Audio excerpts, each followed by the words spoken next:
একবার এক প্রতিবেশী ঠাকুরকে একবার জিজ্ঞেস করে বসলেন, সংসারে থেকেও ঈশ্বর লাভ হয় কিভাবে? তখন তার উত্তরে ঠাকুর শ্রী রামকৃষ্ণ বলেছিলেন, সংসারে থেকেও অবশ্যই ভগবানকে পাওয়া যায় রে, কিন্তু তার জন্যে সর্বদা সাধুসঙ্গ এবং প্রার্থনা করে যেতে হবে। তার কাছে কাঁদতে হবে, মনের ময়লাগুলো ধুয়ে গেলে তবে ঈশ্বর দর্শন হবে। মনটি কেমন জানো? মন হলো গিয়ে মাটি মাখানো লোহার ছুঁচের মতো, আর ঈশ্বর হলো গিয়ে চুম্বক পাথর। মাটি না গেলে চুম্বক পাথরের সঙ্গে যোগ হয় না। কাঁদতে কাঁদতেই ছুঁচের মাটি একসময় ধুয়ে যায়। ছুঁচের মাটি অর্থাৎ কিনা কাম, ক্রোধ, লোভ, পাপবুদ্ধি, বিষয়বুদ্ধি, এইসব।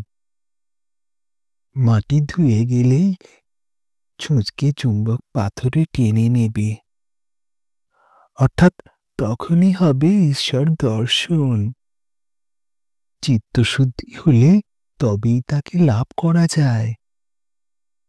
সংসারে থাকলে গুরুর উপদেশ অনুযায়ী চলতে হবে। বাঁকা পথে গেলে ফিরে আসতে কষ্ট হবে যে, তখন মুক্তি অনেক দেরিতে হবে। হয়তো এই জন্মে আর হলোই না, হয়তো অনেক জন্মের পরে গিয়ে হলো। জনকরাজও সংসারেই কর্ম করেছিলেন, উনিও ঈশ্বরকে মাথায় রেখেই কাজ করতেন। নর্তকী যেমন কাঁসার বাসনের উপর অবলীলাক্রমে নৃত্য করে, আর পাখিদের দেখনি, তারা যখন ডিমে তা দেয় তখন তাদের চোখ অর্ধেক খোলা থাকে। তারা খালি ওই খোলা চোখে দেখে কোনো বিপদ এলো না তো, কিন্তু তার মন পড়ে থাকে ওই ডিমের উপরে। ভক্তির মানে কি তা জানো? ভক্তির মানে হলো কায়মনোবাক্যে তার দৃঢ়ভাবে ভজনা করা, তাকে ফুল দেওয়া, পুজো করা, তার থানে গিয়ে ঘন্টার পর ঘন্টা নিজেকে নিবেদিত করা, যাতে করে তোমার ভক্তি তার চরণে গিয়ে পৌঁছয়।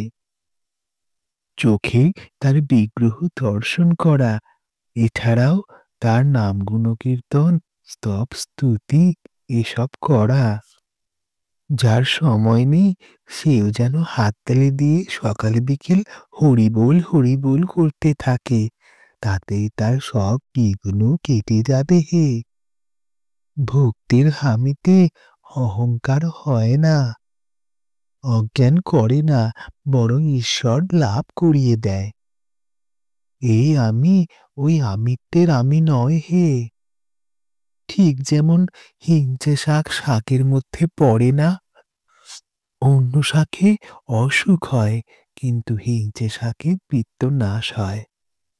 উল্টে উপকার হয় যে, যেমন মিচড়িকে মিষ্টির মধ্যে ধরে না, কিন্তু মিচড়ি খেলে কিন্তু উপকার হয়। নিষ্ঠার পরেই ভক্তি আসে, আর ভক্তি থাকলেই ভাব হয়। ভাব ঘনীভূত হলে তবে কিনা মহাভাব হয়। আর সব শেষে আসে প্রেম।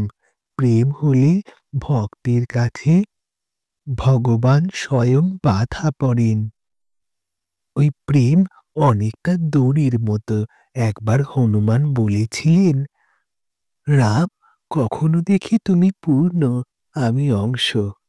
আবার কখনো দেখি তুমি প্রভু, আর আমি তোমার দাস।